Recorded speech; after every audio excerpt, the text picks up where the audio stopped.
And before you think of skipping this video, here's a snippet of what we are going to be talking about. We're going to be dissecting the latest Instagram post of Cubana Chief Priest that is sparking a lot of controversies online. We're also going to be talking about the Abeokuta tanker that exploded in the Lagos-Abeokuta Expressway. We're also going to be talking about the fake AI investment video of Dr. Okonjo-Iweala that is currently trending.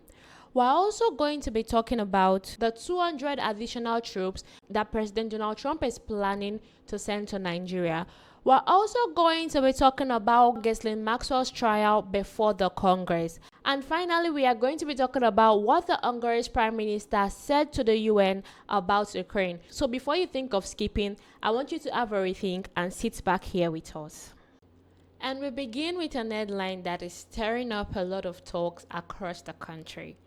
Socialite and nightlife entrepreneur Cubana Chief Priest has thrown his weight behind President Bola Ahmed Tinubu's 2027 election bid. In an Instagram post, he shared a video of campaign buses and revealed attending late-night meetings with others to strategize for Tinubu's campaign. Chief Priest stated that their goal is to make Tinubu a favorite among Southeasterners and ensures he wins, emphasizing that removing Tinubu is impossible.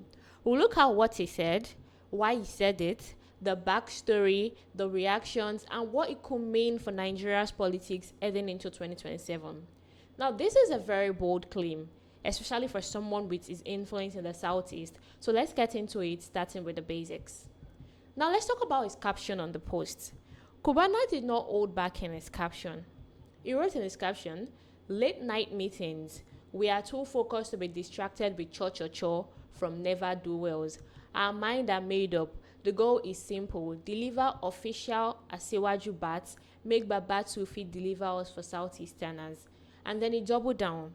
"We won't be on the bench again for another 4 years. To comot Asiwaju is a total impossibility. Who won't do am? How they won't take do am?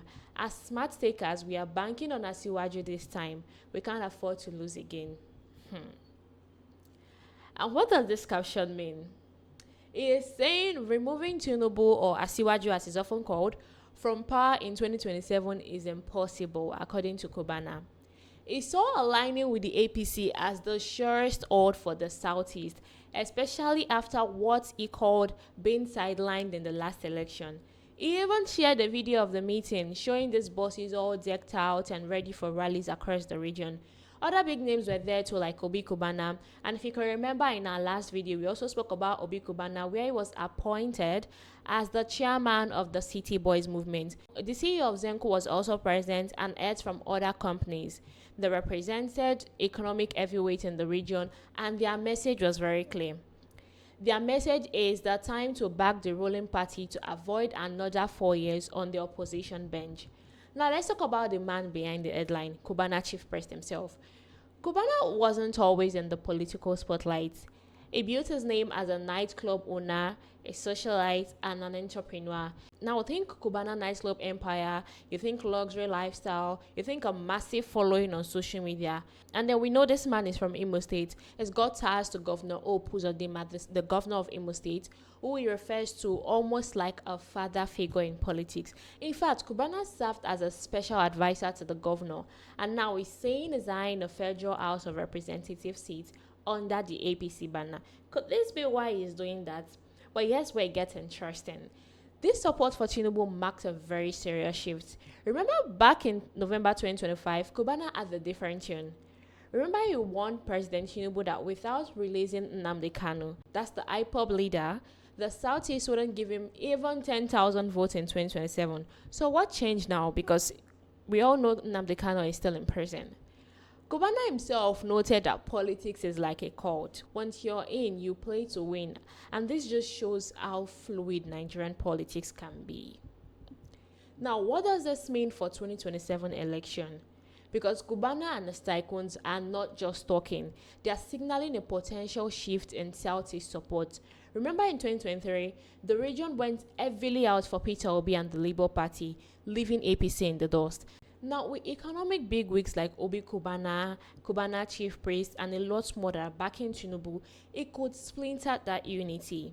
Cubana predicted opposition parties will fight over flag bearers, weakening them against the APC's machine.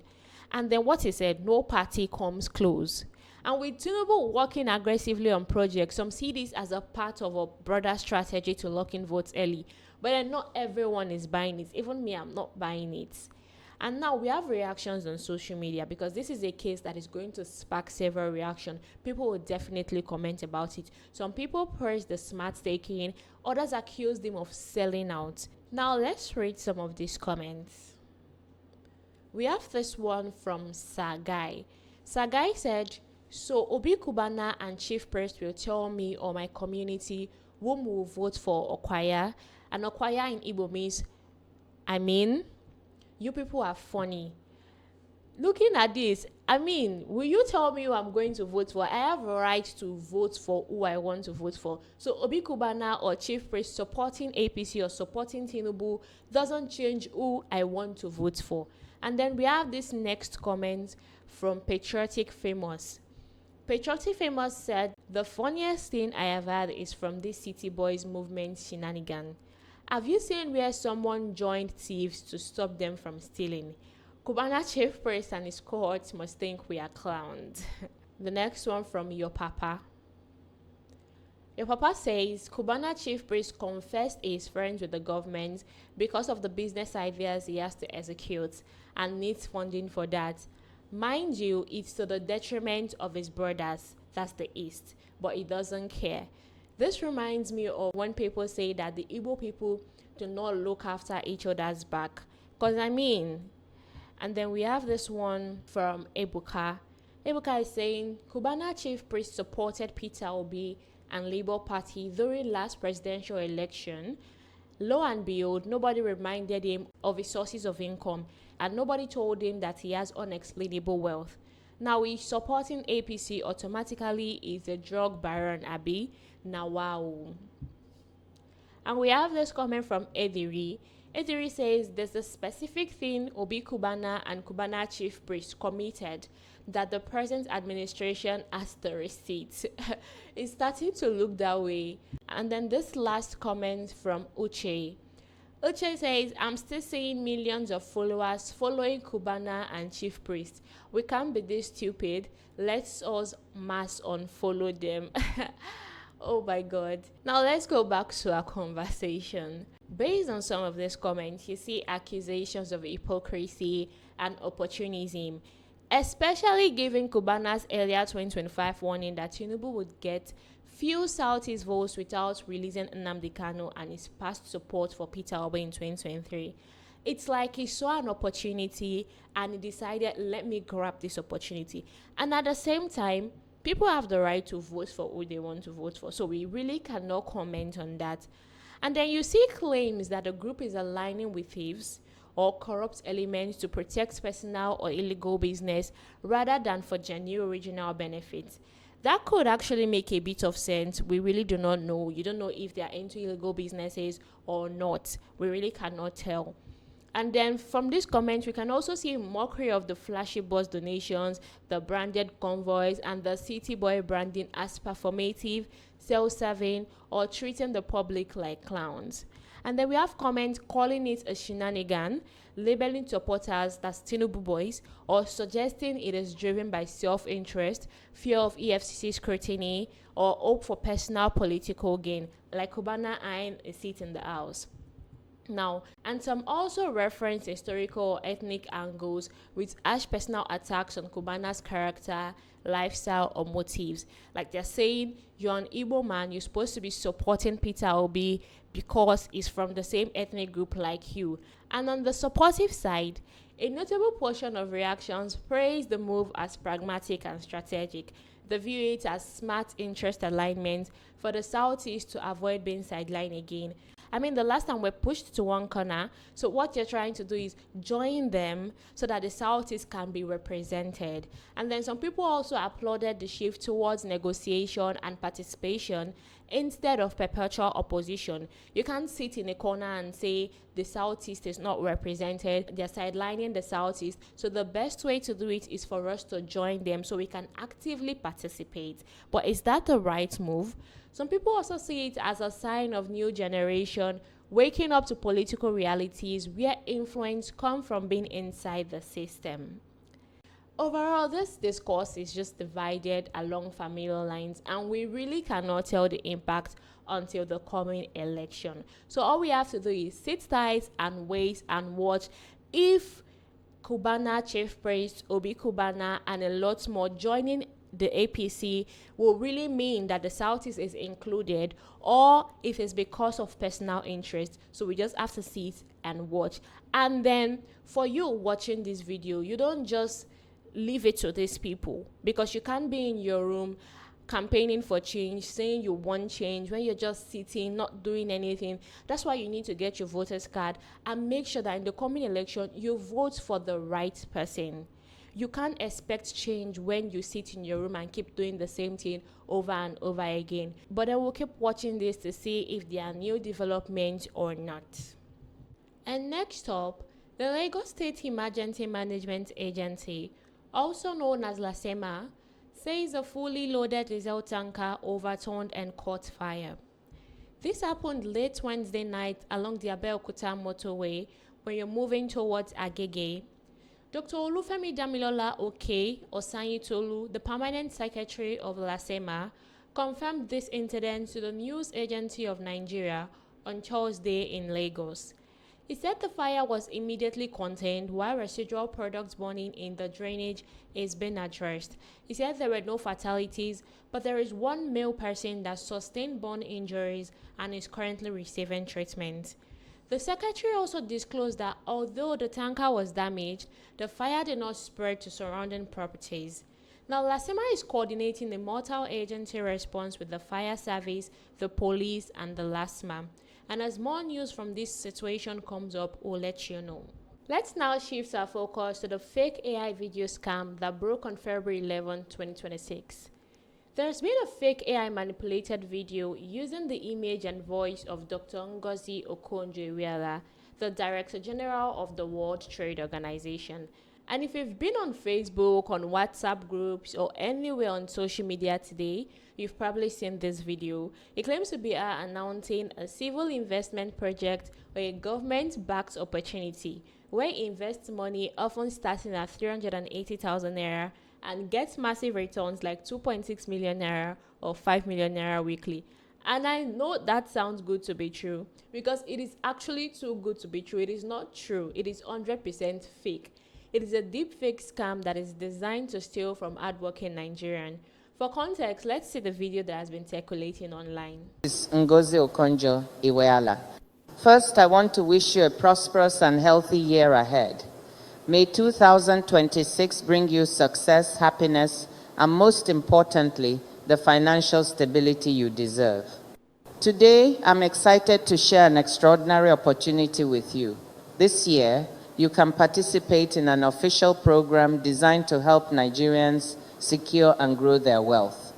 Thousands of families across the country are already seeing the difference this initiative can make. Let me be clear.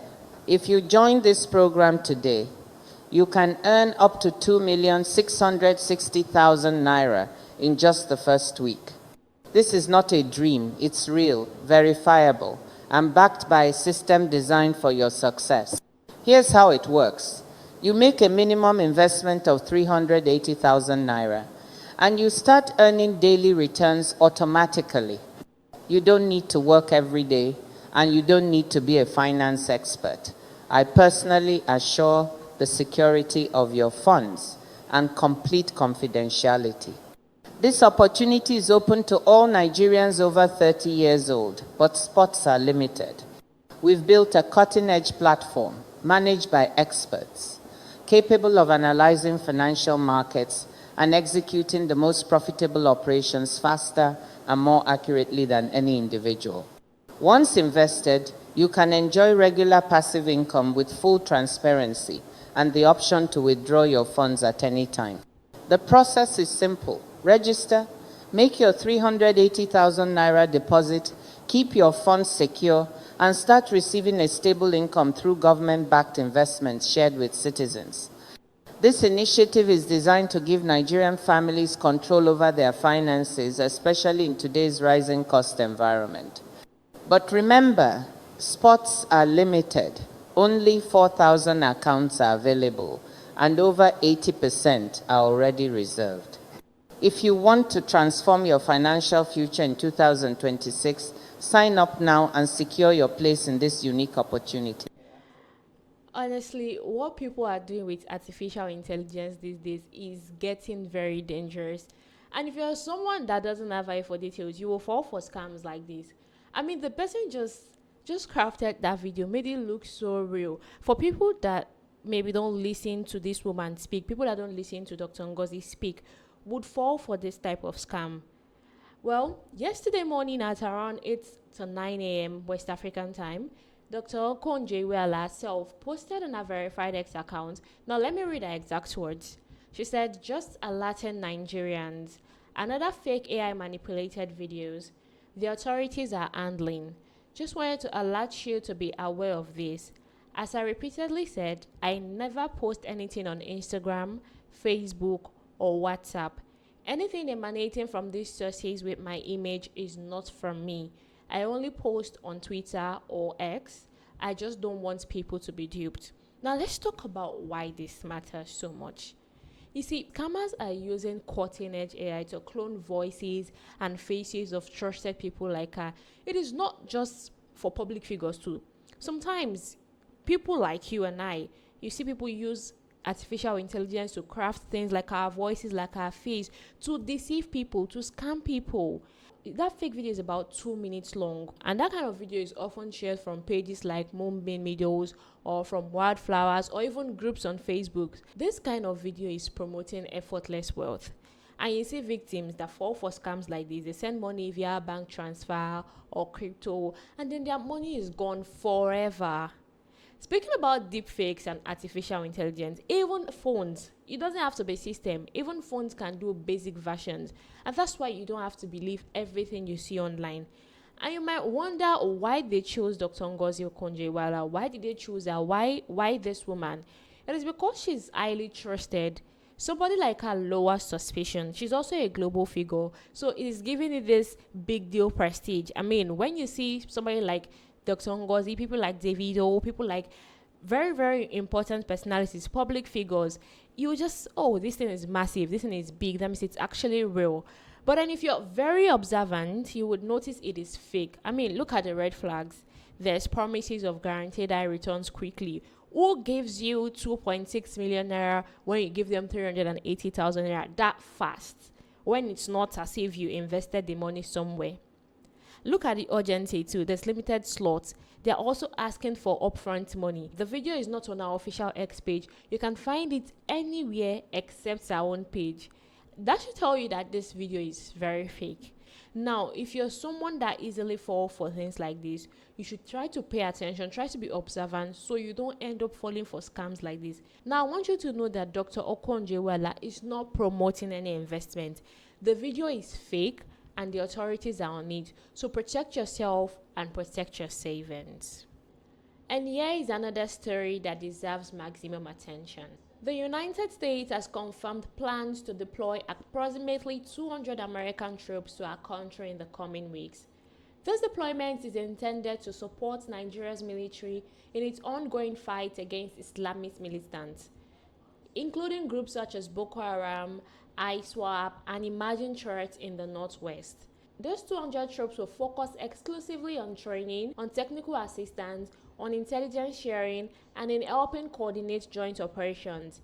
And according to the U.S. officials and Nigeria's defense headquarters, specifically statement from Major General Samaila Uba, the American personnel will not engage in direct combat. They will not conduct independent operation, and the command and control remain fully in the hands of Nigerian forces.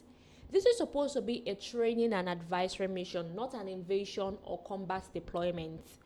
And this move builds on an existing small U.S. military presence already in Nigeria, which was publicly acknowledged in early February 2026. That initial team has been assisting with target identification and intelligence for airstrikes. Now the force is expanding significantly. For a mini recap, this is happening because of the growing attack on banditry and on terrorism in the country. And in late 2025 December, President Donald Trump authorized US airstrikes on suspected Islamic State-linked targets in the Northwest, specifically around the Sokoto region.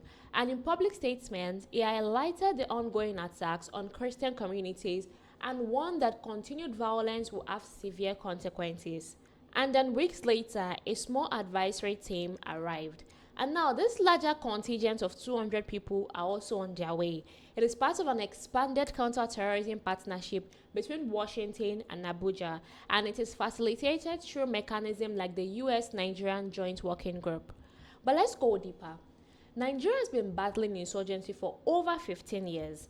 The Northeast remains scarred by the Boko Haram campaign, and the Northwest faces banditry intertwined with jihadist elements. You see kidnappings, village raids, attacks on places of worship. They continue to claim lives across religious lines, and the Christians and Muslims alike are suffering. Nigerian armed forces have fought valiantly, but these challenges still persist. They face issues like stretched resources, logistical issue, and the need for enhanced coordination and intelligence capabilities. Now, this is where the US role comes in. The troops will provide specialized training, they will help integrate advanced intelligence tools, and they will improve joint planning for air and ground operations. The goal, as stated by both sides, is to make Nigerian forces more effective at neutralizing the strength and ultimately making communities safer. And of course, this raises important questions that every Nigerian should consider. Is this partnership necessary and welcome? Many people are saying yes, that the improved training and intelligence could reduce casualties among our soldiers. It could lead to more precise operation, and it could help restore security to farms, to markets, and to schools. While others are expressing concerns, 200 troops represent a meaningful military footprint. Will they leave when the job is done? Could this evolve into something more permanent, like bases seen elsewhere in Africa? Now, what about national sovereignty? These are legitimate questions, very important questions, especially in a region where foreign powers like Russia and China and other places are expanding influence. Geopolitics cannot be ignored. After the 2023 coup in Niger, Russia intensified its military presence across the Sahel through groups like the Africa Corps. And the US appears to be responding by strengthening ties with reliable partners like Nigeria. And at the same time, the Trump administration has emphasized religious freedom and the protection of persecuted communities, including Christians in parts of Nigeria. This deployment aligns with those priorities, but it is framed strictly as counter-terrorism support requested by the Nigerian government. There are also domestic angles. Will this lead to measurable results? Will it lead to fewer attacks, safer villages, displaced people returning home? Or will deeper issues like governance, like poverty and corruption, will it continue to fuel this conflict? Past international partnerships have delivered gains, but not complete victory. We've seen cases like this, but it has not resulted to victory. The success of this story depends on how both sides implement this cooperation. Nobody has all the answers yet. Nobody knows how it's going to end. But the troops are expected to arrive soon and disperse across training facilities and operational ops, possibly including places like the Jaji or forward position in the Northeast. Now we're going to watch closely. Will violence decline? Will our military gain new capabilities? Will public confidence and security improve? This is a very pivotal and important moment for Nigeria.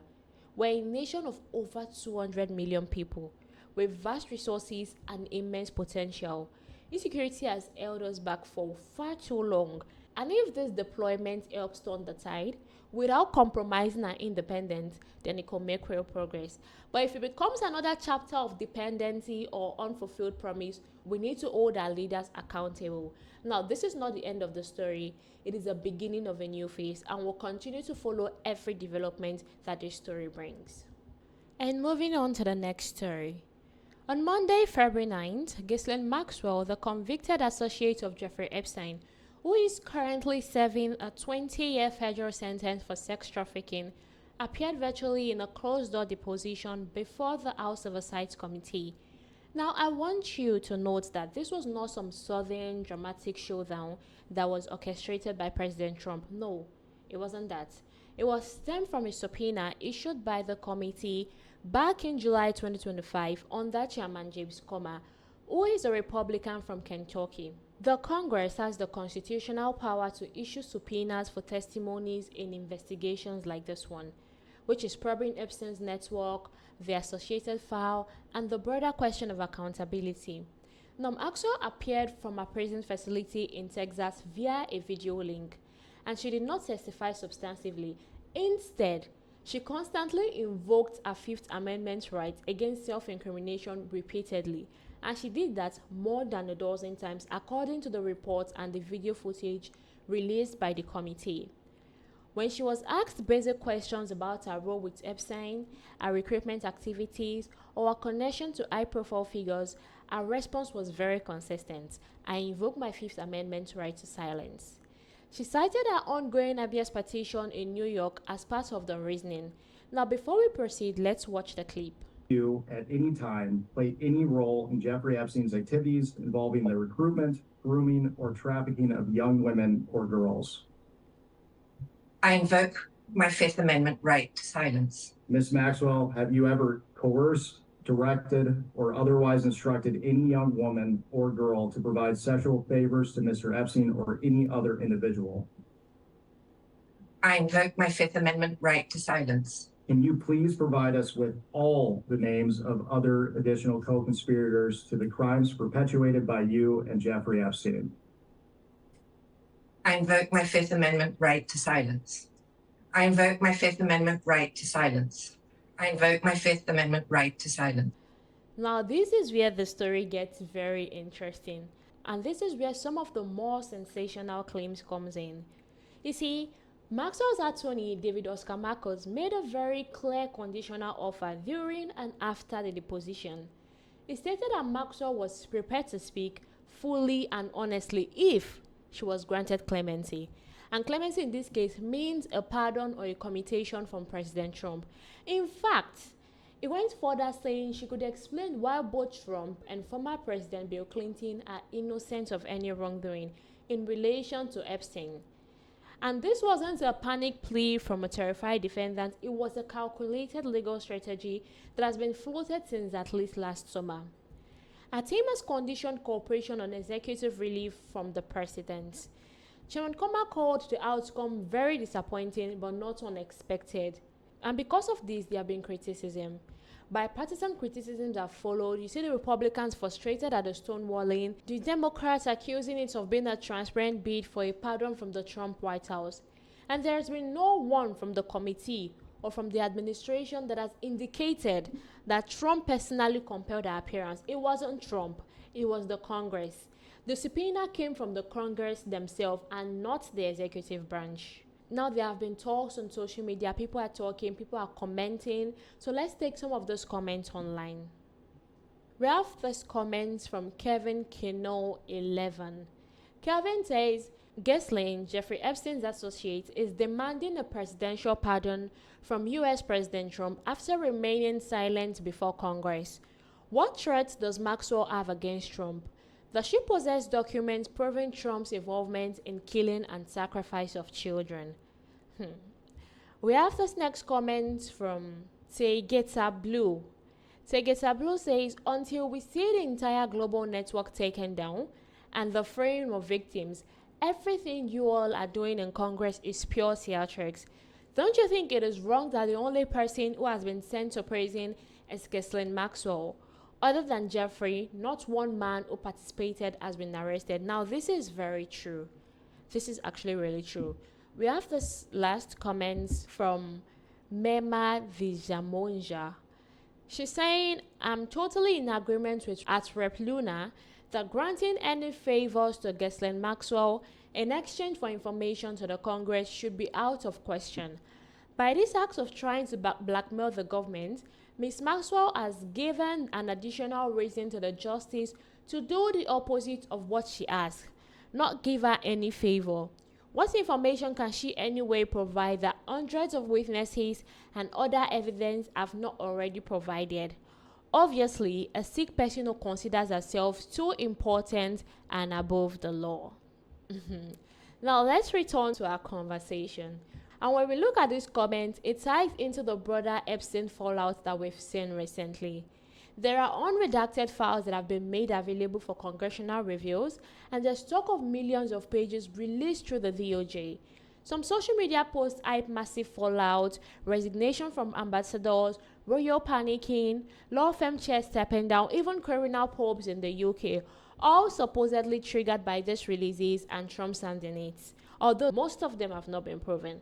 Now, while these are active developments, there are ongoing reviews, survival statements and political pressure, the sweeping, the global elite crumbling. These claims often mix verified events with exaggeration or unconfirmed dots. Because when you say things like this, people just quickly post things, they quickly tweet things, they just want the likes, the views. These things have not been confirmed. For instance, there's no direct evidence that links to recent resignation solely to the Epstein files. And even Trump's team has not ruled in or ruled out clemency for Maxwell. Even Trump has not granted it either. And let's be clear, Trump has historical distance from Epstein. There are reports that he severed ties years ago and even provided information to authorities back in 2006 present police efforts against Epstein while calling Maxwell evil. There is no credible accusation of wrongdoing that have stuck to him. There is no credible accusation of wrongdoing that have stuck to him from the Epstein files or from the victims. So the Trump forced Maxwell before the Congress, like people are saying, no. The Congress forced her via subpoena, which is a tool that has been used for decades across administration. She showed up, she took the fifth, and a lawyer dangled full testimony for clemency. It is a standoff in an investigation that is far from over. And with more deposition schedules and some files still under review, this case reminds us how deep the Epstein scandal runs. We have touching powers, privileges, and also justice that have been delayed. These victims deserve answers, not gamesmanship. Whether Maxwell ever speaks freely or whether more names emerges, it remains to be seen. But I note that this process, everything you see about Maxwell being interrogated, the questioning, she coming out to speak, it was congressional. It is not presidential. It was not orchestrated by Trump. She was not forced by Trump. She came out to speak based on the subpoena that was issued. And that is that about Maxwell coming out to speak. If there is any recent development about the Epstein files, trust us to bring it to you. And in a separate but equally concerning story, the Hungary's Prime Minister Viktor Orban urged the European Union to halt its financial support for Ukraine. And this statement was made amid the escalating tensions over Europe's economic woes and the ongoing war in Ukraine. This underscores the deep division within the European Union. Just few days ago, at the informal European Union leaders' retreat that was held at the historic Basin Castle in central Belgium, Hungarian Prime Minister Viktor Orban delivered a stark message to his fellow EU head of state. As he arrived for discussions that were focused on revitalizing Europe's faltering economy, Orban didn't mince words. He urged the bloc to prioritize his own competitiveness over continued aid to Ukraine, stating unequivocally, "Don't send your money to somebody else if you need it for competitiveness. So don't send the money to Ukraine." Let's watch this footage for a clearer context. And it is time that I say no to the further financing of the Russian-Ukrainian war. I say no to the fact that the operation of the Ukrainian state should be paid for by us in the next 10 years. And I say no to the rise of the regime due to the war. Everyone gets this in the days to come. Please spend it and send it back. I need it. Now, when I have to fight against the Ukrainian EU membership, and I will win this battle soon, I will say a few words about this. I think, at least, then I can fight. You can imagine how much they hate me. I can say that there was a vote in Hungary. People voted. People decided that they did not want this. So I can bite my head off and I can squeeze it into the Brussels consulate.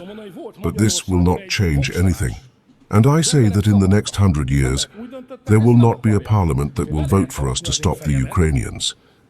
We will help them, but stopping them and taking our money from them is impossible. And I am not saying that the EU should kick the Ukrainians out of itself, and that we should slam the door on them like we have never seen them before. I am not saying that. I am saying that as we did with the Turks, let the EU sign a contract with them. What and how? But do not let them become a member, because if they become a member, you will not be able to do more. I am not saying any folk-like things here, but let them leave your house and get the hell out of there. But you cannot let such a country in, because that would be a problem. Therefore, a contract cooperation which can be changed can be made public, but you cannot give them a membership status, you cannot give them their rights. How can they talk now? Now they are outside. Imagine what they are hearing now from Mr. Zelensky. That is the voice of the petitioners. What will happen if we let them in? What will they say there? If this is how they talk to those who want to come in? Therefore, to win the sympathy of the Hungarians and to win their friendship is the strange way, as they are now sharing a plate with me in Davos, and then the Hungarians will also give them the money. Now, looking at this video, it is not just rhetoric. It is a direct challenge to the EU's long-standing commitment to supporting Ukraine amid Russia's invasion, and this began in February 2022. To understand the weight of Orban's words, we must first rewind and examine the backdrop, the root cause of this issue. By the end of 2025, the EU and its member states had poured approximately 177 billion euros, which is equivalent to about 210 billion US dollars, into Ukraine in the form of military, economic, and political assistance. Adding to this, the EU recently approved the massive 90 billion euro loan to sustain Kyiv through the next 2 years. These figures represent a colossal investment, one that Orban argues is draining resources Europe desperately needs for its own revival. Orban, often described as Russian President Vladimir Putin's closest ally within the EU, has long been a skeptic of the bloc's unified stand on Ukraine. His nationalist government has repeatedly clashed with Brussels on these issues. For instance, despite Ukraine's application to join the EU shortly after the invasion, accession talks have stalled due to Orban's vetoes. Unlike many of its European counterparts, Hungary has not diversified its energy imports away from Russia since the war began. They're still maintaining economic ties that raise eyebrows in capitals like Berlin and Paris. But today's statement isn't isolated. It builds on a pattern of escalating criticism from Budapest.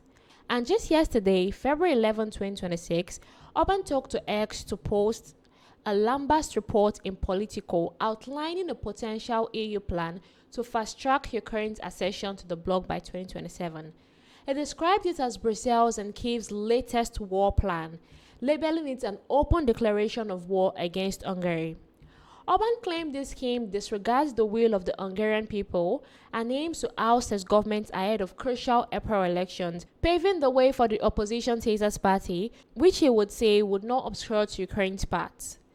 The Brazilian elite officials publication Politico has published Brussels and Kyiv's latest war plan, he wrote. This new plan is an open declaration of war against Hungary. They disregard the decision of Hungarian people and are determined to remove the Hungarian government by any means necessary. He urged the Hungarians to rally behind his Fidesz party, framing the upcoming vote as a battle for sovereignty. This political report, which Orban referenced, details an ambitious EU strategy to grant Ukraine partial membership rights even before full reforms are completed. Ukrainian President Volodymyr Zelensky has been vocal about aiming for accession by 2027, a timeline that would integrate Ukraine into the EU's next 7 years budgeting starting in 2028. To bypass Hungary's expected veto, the EU officials are exploring options like leveraging US President Donald Trump's influence on Orban, given their ideological alignment, or invoking Article 7 of the EU Treaty to suspend Budapest voting rights. Orban called this the 5-point Zelensky's plan, warning it could bring the war into Europe and take the money out of Hungarians to Ukraine. Let's zoom in on the retreat itself. You see, The informal EU leaders' retreat at Aldenbesen Castle was convened to address Europe's economic decline and loss of competitiveness. As Orban arrived, he fielded questions from the reporters about threats and blackmail from the European Union. Let's see this clip. For competitiveness, is it the right way to... Competitiveness is a complicated word. I have some doubts how many ordinary people is able to understand what the hell does it mean. So in fact, competitiveness means that the European economy is going down. And we should stop the process and we should go up again. How we can do it, that's the question. I think we should do three things. It's not complicated. First, stop the war. We need peace because in war, the economic growth is blocked. So war is bad for the business. So if we would like to have a better performing economy, we have to stop the war in Ukraine and to generate peace. Second, if you need your money for your competitiveness, don't give it to somebody else. So don't send your money to Ukraine. Instead of, we should spend on our own economy to improve competitiveness. Third one, cut back the energy price. That's so simple. It's not complicated. The problem is leadership problem. It's not an intellectual problem. Why we are paralyzed and doing nothing, it's not because we don't know what should be done, because the leadership is weak. And in this clip, he outlined Hungary's three-pronged position for economic recovery. First, to achieve peace as soon as possible, because war is bad for the economy and blocks growth. The second is to retain EU's funds domestically rather than sending them abroad, explicitly stating that don't send it to Ukraine. And the third is to slash energy prices, as high costs are the #1 problem for European communities. And in that clip, he said it is very simple. You see, this stance echoes earlier actions by Orban. Back in January 2026, he launched a nationwide petition opposing any further Hungarian contributors to Ukraine's defense and to the EU's membership bid. The mail-in campaign, which is open until March 23rd, frames EU's funding as an unacceptable financial burden on citizens, with slogans like "We will not pay for the Russian-Ukrainian war," "We will not pay for the functioning of the Ukrainian state over the next 10 years. Orban has repeatedly highlighted Ukraine's alleged request for 800 billion euros over the next decade, a sum that he says equals nearly 4 times Hungary's annual GDP. In a January speech, he denounced this as a shock that could lock Europe into long-term debt, warning that whoever pays this debt will ruin their own people. Now let's dissect the implications. Orban's calls to stop funding Ukraine isn't merely economic, it is deeply political. Hungary is a net recipient of EU's funds. They face scrutiny for its rule of law issues, and it has led to withheld billions. In December 2023, the European Commission released 10 billion euros to Budapest on the eve of a summit where Orban's cooperation on Ukraine aid was crucial. And this is a move that is now under legal challenge at the EU's top courts. Critics have accused Brussels of political expedientes, while Orban portrays himself as a defender of national interest against an overreacting Brusselian elite. And on the Ukrainian side, the tensions are running very, very high. Orban has accused Kyiv of personally targeting Hungary and labeled Ukraine an enemy for pushing to halt cheap Russian energy imports. In response to Zelensky's criticism, Orban has listed Hungary's humanitarian effort, hosting over 14 million border crossings and operating Ukrainian schools, treating wounded soldiers, and providing 200 million euros in aid. Yet he insists Hungary owes Ukraine nothing, emphasizing that Ukraine's defense doesn't protect Hungary but secured instead by NATO and national capabilities. Now let's look at broader reactions. The EU leaders like European Commissioners for Enlargement, Mathias Kurz, has expressed support for a 2027 accession, although public figures like German Chancellor Friedrich Merz deem it out of the question. Public sentiment in Hungary is being mobilized through petitions and posters. Meanwhile, online discourse reflects division. Supporters they praise Orban for prioritizing peace, while critics decry it as complicity with aggression. And as we wrap up this commentary, one thing is clear. Orban's directive to stop funding Ukraine crystallizes a rift that could redefine the EU's future. With elections looming in Hungary and economic pressure mounting across the continent, it is not about money. It is about identity, it's about sovereignty and the soul of Europe. Now, will the EU forge ahead with Ukraine's integration, potentially at the cost of unity, or will voices like Orban's force a reckoning? And in this situation, only time will tell, but the stakes couldn't even be higher. And with that, we have come to the end of today's broadcast. Please do not forget to like, to share, to subscribe, and also drop a comment. If you have any opinion regarding on everything we discussed in today's commentary, please drop a comment in the comment section because I'll be reading everything. And also do not forget to subscribe and turn on the notification button so you can be one of the first people to get the notification whenever we drop a video. And I'm your host for today, Chinyere, and this is Waywayves.